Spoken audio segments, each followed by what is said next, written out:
ಇಷ್ಟಪಡೋದಿಲ್ಲ. ಆದರೆ ಆತನ ಯಾರ್ಯಾರು ಸದಸ್ಯರನ್ನು ವಿನಾಕಾರಣ ವಜಾ ಮಾಡಲಿಕ್ಕೆ ಹೊರಟಿದ್ರು ಮಹೇಶ್ ಜೋಶಿಯವರು, ಅವರೇ ವಜಾಗೊಂಡಿರ್ತಕ್ಕಂಥದ್ದು ನಿಜಕ್ಕೂ ಕೂಡ ವಿಪರ್ಯಾಸವಾದಂಥ ಸಂಗತಿ. ಇನ್ನೂ ಕೂಡ ಸುಮಾರು 500 ಪುಟಗಳ ವರದಿಯನ್ನು ವಿಚಾರಣಾ ಅಧಿಕಾರಿಗಳು 500 ಪುಟದ ವರದಿಯನ್ನು ಸಿದ್ಧ ಮಾಡಿದ್ದಾರೆ. ಅದು ಕೋರ್ಟ್ನಲ್ಲಿದೆ. 19ನೇ ತಾರೀಕು ಮತ್ತೆ ಅದರ ವಿಚಾರಣೆ ಇದೆ. ನಮ್ಮ ಆಶಯ ಏನು ಅಂತಂದರೆ, ಸರ್ಕಾರದ ಮೇಲೆ ನಾವು ಕೇಳ್ಕೊಳ್ತಾ ಇರ್ತಕ್ಕಂಥದ್ದು ಏನು ಅಂತೇಳಿದ್ರೆ, ಆತನ ವಜಾ ಮಾಡಿರ್ತಕ್ಕಂಥದ್ದು ಸರಿಯಾಗಿರ್ತಕ್ಕಂಥ ಕ್ರಮ. ತುರ್ತಾಗಿ ಆತನ ಮೇಲಿರ್ತಕ್ಕಂಥ ಆಪಾದನೆಗಳನ್ನು ತಾವು ರುಜುವಾತುಪಡಿಸಿದ್ರೆ, ರುಜುವಾತುಗೊಂಡ್ರೆ, ಅದನ್ನು ರುಜುವಾತು ಆಗಿದೆ ಅಂತ ಹೇಳ್ತಾ ಇದ್ದಾರೆ. ಈಗ ಅದನ್ನು ಕೋರ್ಟ್ನಲ್ಲಿ ಪ್ರಶ್ನೆ ಮಾಡಿದ್ದಾರೆ ಅವರು, ಸನ್ಮಾನ್ಯ ಜೋಶಿಯವರು. ಅದನ್ನು ತುರ್ತಾಗಿ ವಿಚಾರಣೆ ಒಳಪಡಿಸಿ, ಆರ್ಥಿಕ ದುರುಪಯೋಗ ಏನಾಗಿದೆ, ಅವನಿಗೆ ಬರೀ ಸದಸ್ಯತ್ವದಿಂದ ವಜಾ ಮಾಡೋದಲ್ಲ, ಆತನ ಹಣವನ್ನು ಕೂಡ ದುರುಪಯೋಗಗೊಂಡಿರ್ತಕ್ಕಂಥ ಹಣವನ್ನು ಆತನಿಂದ ವಸೂಲಿ ಮಾಡಿ ಸಂಪೂರ್ಣವಾಗಿ ಅವನನ್ನು ಬ್ಲ್ಯಾಕ್ ಲಿಸ್ಟಿಗೆ ಸೇರಿಸ್ತಕ್ಕಂಥ ಪ್ರಯತ್ನವನ್ನು ಮಾಡಬೇಕು ಅಂತನ್ನುವ ಕಾರಣಕ್ಕಾಗಿ ನಾವು ಇವತ್ತು ತಮ್ಮ ಮುಂದೆ ನಮ್ಮ ಮನವಿಯನ್ನು ಸಲ್ಲಿಸಿ ಸಾರ್ವಜನಿಕವಾಗಿ ಅದನ್ನು ಬಿಡುಗಡೆ ಮಾಡ್ತಾ ಇದ್ದೇವೆ.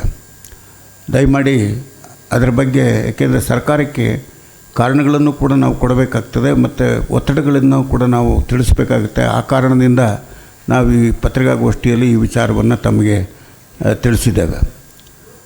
ಇದಕ್ಕೆ ಬಹುಶಃ ಎಲ್ಲ ಕಡೆಯಿಂದಲೂ ಕೂಡ ಸ್ವಾಗತ ಇದೆ. ನಾನು ವಿಚಾರ ಮಾಡಿದ್ದೇನೆ. ತಪ್ಪು ಮಾಡಿರ್ತಕ್ಕಂಥವ್ರು, ಮತ್ತು ಒಂದು ವಿಷಯ, ಅವತ್ತು ಕಾರ್ಯಕಾರಿ ಸಮಿತಿಯಲ್ಲಿ ಇದ್ದಂಥವ್ರು ಕೆಲವರು ಆತನನ್ನು ಸಂಪೂರ್ಣ ಬೆಂಬಲಿಸಿದ್ದಾರೆ ಎನ್ನುವಂಥ ವಿಚಾರ, ಅವರು ಕೂಡ ಅದರಲ್ಲಿ ಭಾಗಿಯಾಗಿದ್ದಾರೆ. ಆತನ ಒಬ್ಬನೇ ಅಲ್ಲ. ಒಂದು ಸಾಹಿತ್ಯ ಪರಿಷತ್ತರ ಅಧ್ಯಕ್ಷನಾಗಿ ಹೋಗಿ ಸದಸ್ಯನಾಗಿ ಕೂತ್ಕೊಳ್ಳೋದು ಅಂದರೆ, ಬೈಲಾ ಪ್ರಕಾರ ಒಂದು ವೇಳೆ ಏನಾದರೂ ಅಧ್ಯಕ್ಷ ತಪ್ಪು ಮಾಡಿದರೆ ಅದನ್ನು ತಕ್ಷಣ ಸರ್ಕಾರದ ಗಮನಕ್ಕೆ ತರಬೇಕಾಗಿರ್ತಕ್ಕಂಥ ಸದಸ್ಯನ ಕರ್ತವ್ಯ. ಅವ್ರು ಹೇಳಿದ್ದಕ್ಕೆಲ್ಲವೂ ಕೂಡ ಕಾನೂನಿಗೆ ವಿರುದ್ಧವಾಗಿರ್ತಕ್ಕಂಥ ಕೆಲಸಗಳನ್ನೆಲ್ಲ ಮಾಡಿರ್ತಕ್ಕಂಥ ಸಾಹಿತ್ಯ ಪರಿಷತ್ತಿನ ಅಧ್ಯಕ್ಷರ ವಿರುದ್ಧವಾಗಿಯೂ ಕೂಡ ಕ್ರಮ ತಗೊಳ್ಬೇಕು ಅನ್ನುವಂಥದ್ದು ಈ ಸಂದರ್ಭದಲ್ಲಿ ನಾನು ಒತ್ತಾಯ ಮಾಡ್ತೇನೆ. ಏಕೆಂದರೆ ಅವರೇನಾದರೂ ಒಂದು ವೇಳೆ ಸರಿಯಾದ ರೀತಿಯಲ್ಲಿ ಕ್ರಮ ವಿರೋಧಿಸಿದರೆ, ಬೈಲಾ ಪ್ರಕಾರವಾಗಿ ಮಾಡದೇ ಇರತಕ್ಕಂಥ ವಿರೋಧಿಸಿದರೆ, ಆತ ಈ ತಪ್ಪು ಮಾಡಲಿಕ್ಕೆ ಹೋಗ್ತಾ ಇರಲಿಲ್ಲ ಅಂತನ್ನುವಂಥದ್ದು. ಎರಡನೇದಾಗಿ, ಸಾಹಿತ್ಯ ಸಮ್ಮೇಳನ ಇವತ್ತೇನಾಗಿದೆ ಅಂತೇಳಿ ಎಲ್ಲವನ್ನೂ ಸರ್ಕಾರವೇ ನಡೆಸ್ತಾ ಇದೆ. 30 ಕೋಟಿ, 35 ಕೋಟಿ, 40 ಕೋಟಿ ಸಾಹಿತ್ಯ ಪರಿಷತ್ ಕೇಳ್ತಾ ಇದೆ. ಹಿಂದೆಲ್ಲ ಆಗಿರಲಿಲ್ಲ. ಅವರೊಂದು 10 ಲಕ್ಷ 15 ಲಕ್ಷ ಎಷ್ಟೋ ಕೊಟ್ಬಿಡ್ತಿದ್ರು. ಸಾಹಿತ್ಯ ಪರಿಷತ್ತು ಆ ಕೇಂದ್ರಕ್ಕೆ ಹೋಗಿ ಅಲ್ಲಿಯ ಸ್ಥಳೀಯ ನಾಯಕರನ್ನು ಸಂಘಟಿಸಿ ಆ ಉಳಿದ ಹಣವನ್ನು ಭರಿಸ್ತಾಯಿದ್ರು. ಇವಾಗ ಪೂರ್ಣ ಹಣವನ್ನು ಅವರೇ ಕೊಟ್ಟ ಮೇಲೆ ಇದನ್ನು ಮೀಡಿಯೋಕರ ಆಗಿರಬೇಕು. ಸಾಹಿತ್ಯ ಪರಿಷತ್ತು ಮಧ್ಯಸ್ಥಿಕೆ ವಹಿಸಬೇಕಾದ್ದಿಲ್ಲ. ಸರ್ಕಾರವೇ ಪೂರ್ಣ 30 ಕೋಟಿಯನ್ನು ಸರ್ಕಾರವೇ ಕೊಟ್ಟು ಸರ್ಕಾರದಿಂದಲೇ ಹಣವನ್ನು ಪಡೆದು ಆತ ಕಾರ್ಯಕ್ರಮವನ್ನು ಆಯೋಜನೆ ಮಾಡೋದಾದರೆ ಸರ್ಕಾರದ ಸಮ್ಮೇಳನ ಆಯ್ತಿದ್ದು, ಸರ್ಕಾರ ಸಮ್ಮೇಳನ ಆಯಿತು ಅಂದಮೇಲೆ ಆ ಮಧ್ಯಸ್ಥಿಕೆಯಾಗಿ ಸಾಹಿತ್ಯ ಪರಿಷತ್ತನ್ನು ಇಟ್ಕೊಳ್ಳೋದು ಯಾಕೆ ಅನ್ನುವಂಥದ್ದು. ಸಾಹಿತ್ಯ ಸಮ್ಮೇಳನ ನಡೆಸ್ತಕ್ಕಂಥದ್ದು ಸರ್ಕಾರದ ಜವಾಬ್ದಾರಿ ಅಲ್ಲ. ಸರ್ಕಾರ ಹಣಕಾಸನ್ನು ಒಂದಿಷ್ಟು ಒದಗಿಸ್ಬೋದೇ ವಿನಃ ಪೂರ್ಣವಾಗಿ ಹಣವನ್ನು ಅದನ್ನು ಒದಗಿಸಿದ ಮೇಲೆ ಸಾಹಿತ್ಯ ಪರಿಷತ್ತಿನ ಜವಾಬ್ದಾರಿ ಏನಿದೆ? ಚುನಾಯಿತಗೊಂಡಂಥ ಸಾಹಿತ್ಯ ಪರಿಷತ್ತು ಸ್ವಾಯತ್ತತೆಯನ್ನು ಪಡ್ಕೊಂಡಿದೆ ಅಂತ ಹೇಳಿದ್ಮೇಲೆ ಅದಕ್ಕೆ ಸರ್ಕಾರ ಪೂರ್ಣ ಅನುಮತಿ ಕೊಟ್ಟ ಮೇಲೆ ಅವ್ರು ಹೇಳ್ದಂಗೆ ಇವ್ರು ಕೇಳಬೇಕಾಗತ್ತೆ. ಸ್ವಾಯತ್ತತೆಯನ್ನು ಕಳ್ಕೊಳ್ತದೆ. ಆ ದಿಸೆಯಲ್ಲೂ ಕೂಡ ನಮ್ಮ ಸದಸ್ಯರು, ಸಾರ್ವಜನಿಕರು ಯೋಚನೆ ಮಾಡಬೇಕು ಅನ್ನುವಂಥ ಒಂದು ಮನವಿಯನ್ನು ಈ ಮೂಲಕ ತಮಗೆ ಸಲ್ಲಿಸ್ತಾ ಇದ್ದೇನೆ. ಇದ್ರ ಬಗ್ಗೆ ಏನಾದರೂ ಪ್ರಶ್ನೆ ಇದ್ದರೆ, ದೇಶಿ ಕಲೆಗಳ ಬಗ್ಗೆ, ದೇಶಿ ವಿಚಾರಗಳ ಬಗ್ಗೆ ನಾವು ಚಿಂತೆ ಮಾಡ್ತಾಯಿದ್ವು. ಈಗಾಗಲೇ ಮೂಡ್ಲಪಾಯ ಯಕ್ಷಗಾನವನ್ನು ಒಂದು ಮಟ್ಟಕ್ಕೆ ತೊಗೊಂಡು ಬಂದಿವಿ. 4-5 ವರ್ಷದಿಂದ ನಾವು ಪ್ರಯತ್ನ ಮಾಡಿದ್ರೆ ಫಲವಾಗಿ ಇವತ್ತು ಮೂಡ್ಲಪಾಯ ಯಕ್ಷಗಾನದ ಹುಡುಗರು ಇವತ್ತು ನುರಿತ ಕಲಾವಿದರ ಹಾಗೆ, ಮೊನ್ನೆ ನೀವೆಲ್ಲ ಪ್ರದರ್ಶನ ನೋಡಿದರೆ ಗೊತ್ತಾಗ, ನುರಿತ ಕಲಾವಿದರ ಹಾಗೆ ದೇವಿ ಮಹಾತ್ಮೆಯನ್ನು ಪ್ರದರ್ಶನ ಮಾಡಿದ್ರು. ಶಾಲೆಗಳಿಗೆ ಹೋಗಿದ್ದೀವಿ ನಾವು. ಶಾಲೆಗಳಲ್ಲಿ ಹೋಗಿ ವಿದ್ಯಾರ್ಥಿಗಳನ್ನು ಹಿಡಿದು ಅವ್ರಿಗೆ ಕಲಿಸ್ತಕ್ಕಂಥ ಮತ್ತು ಭಾಗವತರನ್ನು ಕಳಿಸ್ತಕ್ಕಂಥ ಮತ್ತು ಆಧುನಿಕ ನಿರ್ದೇಶಕನ ಕಳಿಸ್ತಕ್ಕಂಥ ಪ್ರಯತ್ನ ಮಾಡಿ ನಮ್ಮದೇ ಆದಂಥ ಒಂದು ಡ್ರೆಸ್ಸನ್ನು ಏನು ಮೂಡ್ಲಪಾಯಕ್ಕಿತ್ತು ಆ ಒರಿಜಿನಲ್ ಇರ್ತಕ್ಕಂಥ ಡ್ರೆಸ್ನ ಮತ್ತನ್ನೆಲ್ಲ ತಂದು ಮಾಡ್ತಾಯಿದ್ದೀವಿ. ಈಗ ಆಗಸ್ಟ್ 15ಕ್ಕೆ ಮೇಘಾಲಯಕ್ಕೆ ದೇವಿ ಮಹಾತ್ಮೆ ಅನ್ನುವಂಥ ನಮ್ಮ ತಂಡ ಅಲ್ಲಿಯ ಅಲ್ಲಿಯ ರಾಜ್ಯ ಆಹ್ವಾನಿಸಿದೆ, ಅಲ್ಲಿಗೆ ಹೋಗ್ತಾಯಿದೆ. ನಮ್ಮದು ವಿಶಿಷ್ಟವಾದಂಥ ಒಂದು ಕಲೆಯೊಂದು ಹೊರ ರಾಜ್ಯಕ್ಕೆ ಹೋಗ್ತಾಯಿದೆ. ಹೊರದೇಶಕ್ಕೂ ಹೋಗಿದೆ. ಹಿಂದೆ ಜಿ ಶಂಪ ಅವ್ರ ಕಾಲದಲ್ಲಿ ಹೊರದೇಶಕ್ಕೂ ಹೋಗಿದೆ.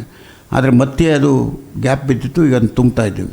ಅದ್ರ ಜೊತೆಗೆ ನನಗೆ ಇತ್ತೀಚೆಗೆ ನಮ್ಮ ತತ್ವಪದಕಾರರ ಬಗೆಗೆ ಒಂದು ಒಳಹು ಸಿಕ್ತು. ತತ್ವಪದಕಾರರು ಇಡೀ ಕರ್ನಾಟಕದಲ್ಲಿ ಸಾವಿರಾರು ಮಂದಿ ಇದ್ದಾರೆ. ತತ್ವಪದಕಾರರು ಇಲ್ಲದೇ ಇರತಕ್ಕಂಥ ಸ್ಥಳವೇ ಇಲ್ಲ. ಅದರಲ್ಲಿ ಅನೇಕ ಪ್ರಕಾರಗಳು ಕೂಡ ಇದ್ದಾವೆ. ನಿಜಗುಣ ಶಿವಯೋಗಿಗಳಿದೆ.